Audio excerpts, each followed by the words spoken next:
বেগম খালেদা জিয়ার স্বাস্থ্য জটিলতা নিয়ে ঘন্টায় ঘন্টায় ছড়াচ্ছে ফেক ভিডিও আর নকল ফটোকার্ড। কোনোটাতে দাবি করা হয়েছে মধ্যরাতে তারেক রহমান এভার কেয়ারে এসেছেন, কোনোটাতে দাবি করা হয়েছে খালেদা জিয়া নেই, সরকার তথ্য গোপন করছে।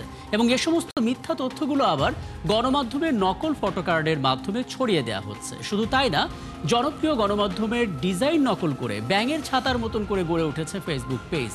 মজা করার নামে সেখান থেকেও ছড়ানো হচ্ছে মিথ্যা তথ্য এবং পরবর্তীতে সেগুলোই পরিণত হচ্ছে গুজবে। দর্শক, চলুন আমরা শুরুতে কয়েকটা ফ্যাক্টচেক দেখে নিই, তারপর আলাপে যাব।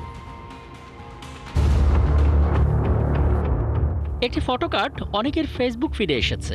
সেখানে দাবি করা হয়েছে আইন উপদেষ্টা ডক্টর আসিফ নজরুল নাকি বলেছেন ইন্টারপোলে ভারতের আবেদন থাকায় ফিরতে পারছে না তারেক রহমান। তবে যাচাই করে দেখা গেল ফটোকার্ডটি আসল নয়, একটি স্যাটার পেজের ব্যঙ্গাত্মক পোস্ট থেকে এটি ছড়িয়েছে। এই পেজটি যমুনা টেলিভিশনের ফটোকার্ডের ডিজাইন নকল করে ক্রমাগত এভাবেই মিথ্যা ছড়িয়ে যাচ্ছে স্যাটারের নামে। ওদিকে বাংলা ট্রিবিউনের ডিজাইন সংবলিত একটি ফটোকার্ড ছড়িয়েছে ফেসবুক, ইনস্টাগ্রাম এবং এক্স প্ল্যাটফর্মে। সেখানে দাবি করা হয়েছে তারেক রহমানকে নিয়ে প্রধান উপদেষ্টার প্রেস সচিব শফিকুল আলম অপমানজনক মন্তব্য করেছেন। এরপর ফটোকার্ডটি বিশ্লেষণ করে দেখা গেল দাবিটি মিথ্যা। বাংলা ট্রিবিউন এমন কোনো ফটোকার্ড প্রকাশ করেনি। মূলত ডিজিটাল প্রযুক্তির কারসাজি দিয়ে বাংলা ট্রিবিউনের ফটোকার্ডের ডিজাইন নকল করে এটি তৈরি করে ছড়িয়ে দেওয়া হয়েছে। একটি ছবি শতাধিক ফেসবুক আইডি থেকে ছড়িয়ে দিয়ে তুমুল বিভ্রান্তি তৈরি করা হয়েছে। সেই ছবিতে দেখা যাচ্ছে হাসপাতালে চিকিৎসাধীন বেগম খালেদা জিয়াকে দেখতে এসেছেন ছেলে তারেক রহমান। নানা মন্তব্যে ভারী হচ্ছে কমেন্ট সেকশন। এরপর ছবিটি নিখুঁতভাবে বিশ্লেষণ করে দেখা গেল এটা আসল ছবি নয়, কৃত্রিম বুদ্ধিমত্তা দিয়ে তৈরি। এর বাইরে বেগম খালেদা জিয়ার স্বাস্থ্য জটিলতা নিয়ে প্রতি ঘন্টায় ছড়াচ্ছে একের পর এক গুজব। গেল 23 নভেম্বর থেকে ফেসবুকে বেশ কয়েকটি ভিডিও প্রচার করে দাবি করা হচ্ছে ভিডিওগুলো খালেদা জিয়ার হাসপাতালে চিকিৎসারত অবস্থার দৃশ্য। রিউমার স্ক্যানার এবং ফ্যাক্ট ওয়াচের মতন প্রতিষ্ঠানগুলো অনুসন্ধান করে নিশ্চিত করে হাসপাতালে শয্যাশায়ী খালেদা জিয়ার এই সব ভিডিওগুলোই এআই বা কৃত্রিম বুদ্ধিমত্তার সাহায্যে তৈরি। দর্শক, আজকের ফেক নিউজ স্ক্যানারের প্রতিবেদন তৈরি করতে গিয়ে দেখা গেল প্রায় 90% অপতথ্যগুলো ছড়িয়েছে বেগম খালেদা জিয়া, তারেক রহমান, জাইমা রহমান সহ এই পরিবারের অন্যান্য সদস্যদের টার্গেট করে। ফেসবুকের সাথে পাল্লা দিয়ে এক্স, ইনস্টাগ্রামেও ছড়িয়েছে সংবেদনশীল মিথ্যা। এই বাস্তবতায় শুধুমাত্র প্রচলিত গণমাধ্যমের খবরের উপরই আস্থা রাখার পরামর্শ বিশেষজ্ঞদের। রাকিব হাসান, ৭১। দর্শক, আমরা প্রতিবেদনটা দেখে নিলাম এবং মোটামুটি একটা ধারণাও পেয়ে গেলাম যে কী ধরনের অপতথ্যগুলো ছড়িয়েছে। সেগুলো নিয়ে আলাপ করতে চাই। আগে জানিয়েছি আজ আমাদের সঙ্গে আছেন deputy attorney general advocate Mohammad Ershadul Bari Khandaker. জনাব এরশাদুল বারী খন্দকার, আপনাকে আমন্ত্রণ জানাচ্ছি, অনেক ধন্যবাদ জানাচ্ছি আমাদেরকে সময়টা দিচ্ছেন। আমরা প্রতিদিনই আসলে অপতথ্যের বিস্তারের পেছনের কারণগুলো এবং কী ধরনের ঝুঁকি তৈরি করছে সেগুলো নিয়ে কথা বলছিলাম এবং বলতে গিয়ে আমরা দেখলাম যে এখন একটা নতুন মাথা ব্যথার নাম হচ্ছে স্যাটায়ার পেজ। অর্থাৎ আমরা বাইরে দেখেছি বিভিন্ন স্যাটায়ার পেজ থাকে, সেগুলো আলাদা প্ল্যাটফর্ম থাকে, তাদের মধ্যে হিউমার থাকে এবং নানা রকমের বিষয় থাকে যেগুলো মানুষকে এন্টারটেইন করে। কিন্তু আমাদের এখানে আমরা দেখতে পাচ্ছি স্যাটায়ার পেজগুলো গণমাধ্যমের ডিজাইন নকল করে এমনভাবে ছড়ানো হচ্ছে সেখানে স্যাটায়ার কম থাকে, গুজব বেশি থাকে। মানে প্রথমত এটা কী ধরনের ঝুঁকি তৈরি করছে এবং এটা আসলে কী ধরনের বিপদ থেকে বাঁচার জন্য কী করণীয় আসলে গণমাধ্যমের এবং রাষ্ট্রের? আসলে মূল ভূমিকাটা, যেহেতু আমাদের একটি গুজব প্রবণ জাতি এবং জাতিগতভাবেই আমাদের একটা প্রবাদও আছে, জাতে মাতাল তালে ঠিক। সবকিছু হয়তো ঠিক হয়ে যায়, কিন্তু আমাদের মাতলামিটা বা গুজব প্রবণতাটা এটা কিন্তু সহজে যায় না। এর জন্য মূলত আসলে আমাদের সচেতন হতে হবে। বিশেষজ্ঞরা যেমনটা বলছেন যে মূলধারার যে গণমাধ্যম সেগুলোর প্রতি আস্থাশীল থাকা, এবং যেহেতু এআই প্রযুক্তি এসে গেছে, এখানে মুহূর্তের মধ্যে অনেক কিছু করা যায়। আর আমাদের সামনে একটা নির্বাচন আছে। বাংলাদেশে ক্ষমতাসীন দলের বৃহৎ একটা অংশ দেশ থেকে পালিয়ে বাইরে আশ্রয় নিয়েছে। তারা কিন্তু বসে নেই। অনেকের হাতে টাকা পয়সা থেকে শুরু করে বিভিন্ন ধরনের প্রযুক্তি আছে। সেটা ইন্টারনাল করছে, এক্সটার্নালিও সেটা করার চেষ্টা করছে। তো এই কারণে আসলে গুজবের প্রবণতাটা কমেনি, এটা বরং বাড়ছে দিনকে দিন। সামনে হয়তো নির্বাচন কেন্দ্রিক যে তৎপরতা বিভিন্ন নেতাকর্মী বা আসলে যারা চেনা মুখ, পরিচিত মুখ, তাদেরকে নিয়েই বেশিরভাগ ফটোকার্ড গুলো হচ্ছে। এখানে সচেতনতার বাইরে আসলে তেমন কোনো প্রযুক্তি আমাদের হাতে নেই। আমরা যদি এটাই আমার প্রযুক্তির কথাটা একটু পরে আসি, আমরা দেখতে পাচ্ছি কিছু কিছু বিষয় আছে যেগুলো সুস্পষ্টভাবে আইনের লঙ্ঘন। মানে বিশ্লেষকরা যখন বলেন যে মূলধারার গণমাধ্যমের উপর আস্থা রাখতে এবং কোনো গ্রুপ বা কোনো চক্র যদি সেই মূলধারার গণমাধ্যমের ডিজাইনটাকে নকল করেই বিভিন্ন অপতথ্য ছড়ায়, তখন গণমাধ্যমের ওপরে তো এক ধরনের চাপ তৈরি হয় এবং তাদেরকে প্রতিনিয়ত আসলে এটা বলতে হয় যে এটা আমাদের তৈরি করা খবর না, এটা রিউমার। মানে এগুলো আসলে নতুন করে একটা বড় ধরনের দুর্যোগ তৈরি করছে কিনা, সামনে যেহেতু নির্বাচন। জি, অবশ্যই। অবশ্যই এগুলো বড় ধরনের দুর্যোগ তৈরি করছে।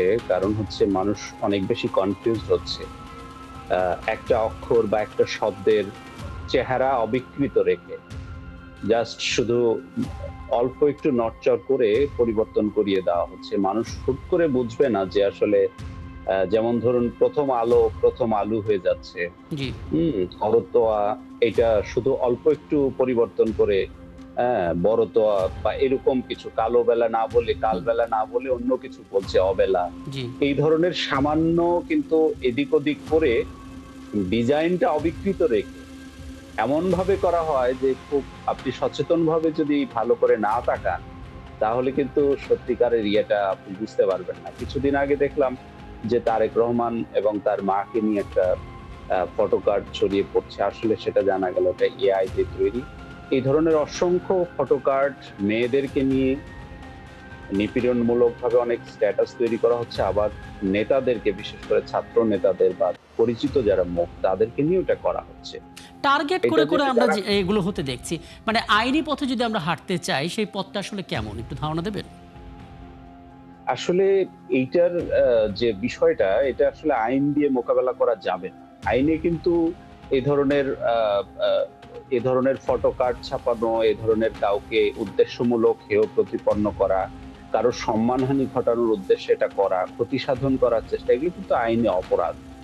কিন্তু এই অপরাধের ব্যাপ্তি বা মাত্রা কে কোন দিক থেকে কোন স্পর্শ থেকে করছে, পৃথিবীর এক প্রান্ত থেকে আরেক প্রান্তে কিন্তু এই অপরাধ করা হচ্ছে।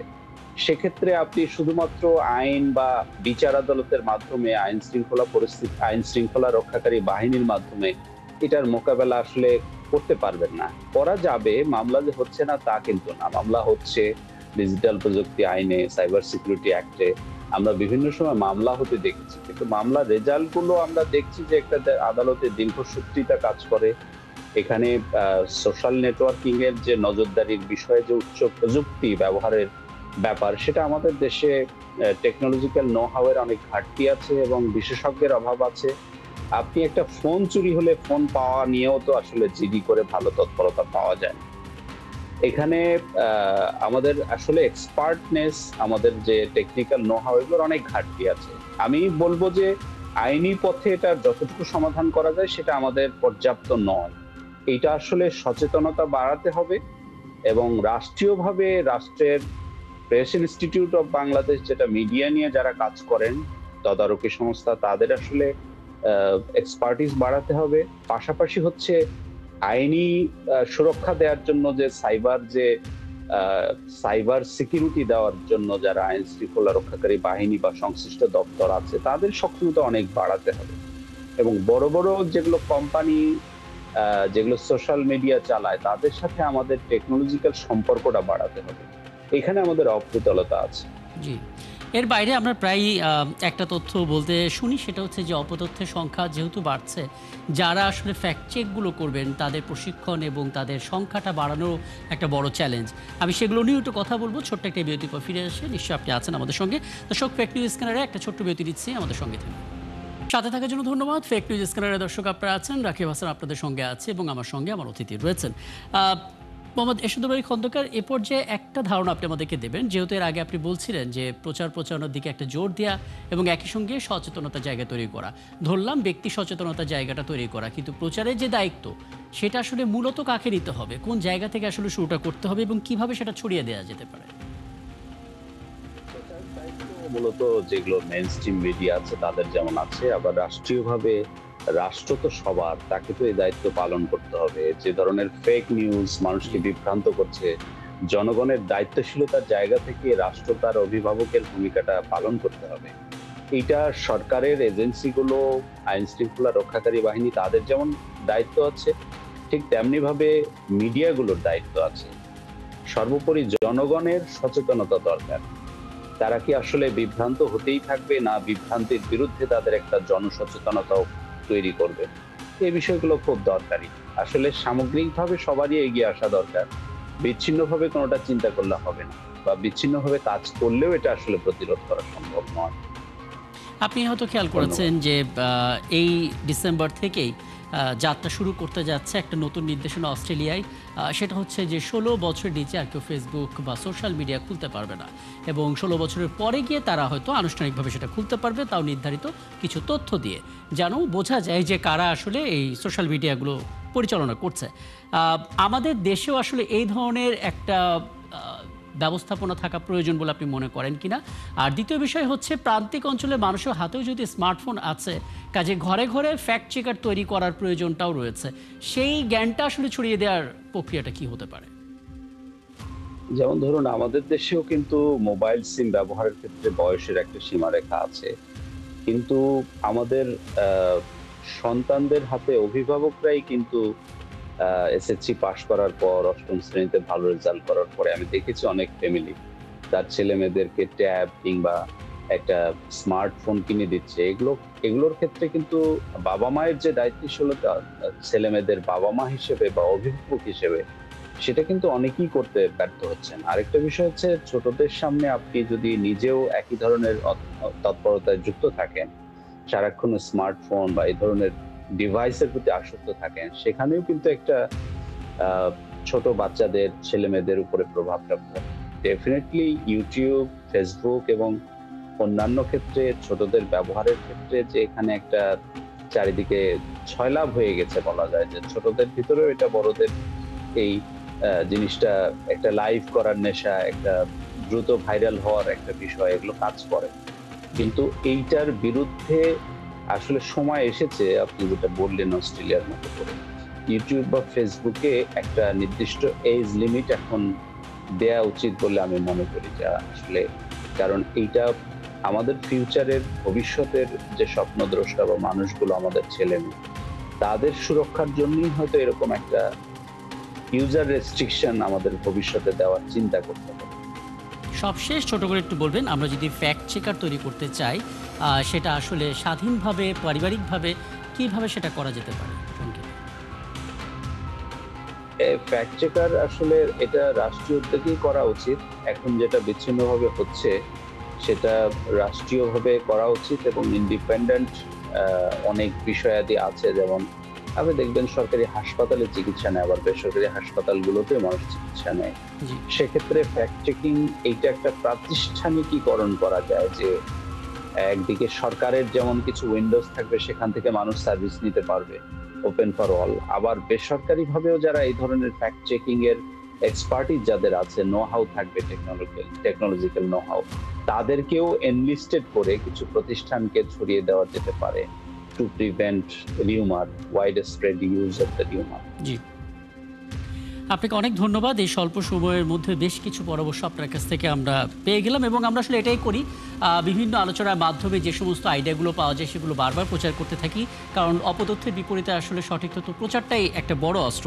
আপনাকে অনেক ধন্যবাদ আমাকে সময়টা দেওয়ার জন্য। এবং দর্শক, আপনারা এতক্ষণ ছিলেন আমার মোহাম্মদের সঙ্গে, এতক্ষণ ছিলেন deputy attorney general advocate Mohammad Ershadul Bari, এবং আপনারা আছেন ফ্যাক্ট চেক নিকাতরের নিয়মিত আয়োজন ফেক নিউজ স্ক্যানারে। প্রতিদিন আমরা রিওয়ার্ড দূর করতে হাজির হব ঠিক একইভাবে, একই সময়ে, এবং আপনারা যুক্ত হতে পারেন।